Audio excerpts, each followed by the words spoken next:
बिरादरान इस्लाम, वाजिबुल एहतराम उलमाए कराम, सैयद सादात, अवाम महबूब जे आशिकन के, दस्तगीर जे गुलामन के अस्सलामु अलैकुम व रहमतुल्लाहि व बरकातुहू। मिठा साईं उन बाजारे रब रहमान जा अणगणिया एहसान जो तव्हां असांखे पंहिंजे दिलबर हबीब नूरानी नजीब मदीने वारे साईं जो उम्मती कई। तव्हां असांखे आशिक़ रसूल करे पीरन जे पीर रोशन ज़मीर ऐं सोने दिलबर दिलों दस्तगीर जो मुरीद कई। इलाही जिंदगी गुजरी वई आ, दुआ कयो तव्हां जिंदगी भी महबूब ऐं उन जे बच्चन जे प्यार में गुजरी वई। इंसान जी हयाती तमाम थोड़ी आ, इंसान कब्र जो मेहमान आ ऐं कब्र हिकु कीड़न जो घर आ। ये महबूब जो सदको हयाती मिली आ, वरी न मिलंदी।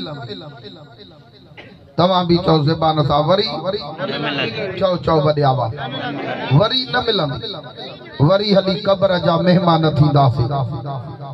ये माइट मिट दोस्त अजीज बच्चा सब कारे कलर में फिटो कयूं, मण मिटन जा मथो ॾिनियूं, हर कोई हलियो वेंदो।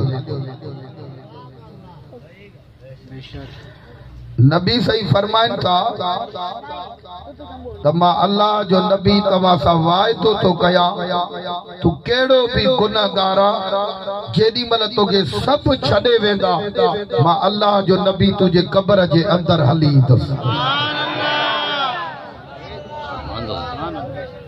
मां तो तव्हांखे अर्ज़ कयां, सच ॿुधायो कोटड़ी वारो, पोइ दिल भी अहिड़े प्रिय खे ॾिजे नी जिनकी दिल ठरे थी वो ॻाल्हाए। जाते सब छड़े वजन उते भी पिरी न छड़े, कुर्बान वजा करीम तुझे करीमियत आ, न त तो असा जड़ा नंदड़ कंदा केर निभाए। यतीमन सा गरीबन सा केर, इहो वाहिद वो नबी आ जंहिंजी कोई भी न ॿुधंदो आ, उन जी भी नबी सही ॿुधंदो आ। ॾाढा रड़ करे सुभान अल्लाह। बेहद शुक्रगुजार आहियूं असांजे रहबर कामिल लजपाल जा, इंतहाई प्यारा मर्दे मुजाहिद, असांजो अखियुनि जो ठार मिठड़ो साईं हाजी साहब दीन मोहम्मद भुट्टो साहब, जिन मूं जहिड़े बेकार खे करीमन जो बच्चो समझी, दस्तगीर जो बच्चो समझी घुराए करे महबूब जे आशिकन जो दीदार करायो आहे।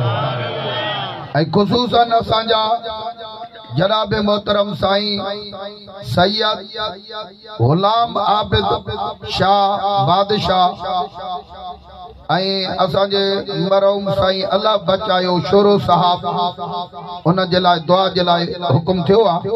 ऐं असांजे अखियुनि जे ठार मिठड़े ख़ासि दुआ साईं हाजी रोशनदीन साईं ऐं उन जे वालदा जी तबियत सही न आहे। अल्लाह करे हिन मीलाद जो सदको तव्हां असांजे सभिनी अमिड़नि खे खिज़री हयाती अता फरमाए, मीलाद जो सदको माफ़ी अता फरमाए। आमीन त ज़बान सां चओ।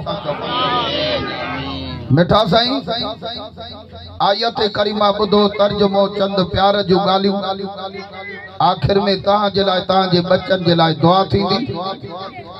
अल्लाह ताला जी ज़ात बरकात कुरान पाक में इरशाद फरमायो, लक़द मन्नल्लाहु अलल मुमिनीना इज़ बअस फ़ीहिम रसूला, तहक़ीक़ मां रब्बिल आलमीन तव्हां मोमिनन ते थोरो कयो आहे। मुंहिंजा मालिक कहिड़ो थोरो कयो अथई? अल्लाह ताला थो फरमाए त इज़ बअस फ़ीहिम रसूला, जो मां पंहिंजो महबूब तव्हां खे ॾेई छॾियो अथव। ॾाढा सुभान अल्लाह त चओ। इते हिकड़ो अर्ज कया जेके अहले इल्म वारा हो लफ्ज़न के खेच कयो अर्ज ही आ त दुनिया जी सब शय ॾेई सघबी आ इहा वाहिद शय आ जो पांचो महबूब में के न ॾिबो आ तवज्जो मानू माल ॾेई सघंदो मिल्कियत ॾेई सघंदो आ पैसा ॾेई सघंदो जायदाद ॾेई सघंदो पर हेॾे मोड़े न्यारियो भला हाणे मजाज़ी इश्क खे छॾे हक़ीक़ी आशिक़ ते हलो हक़ीक़ी आशिक़ खुदा है हक़ीक़ी माशूक़ मदीने वारो साईं आ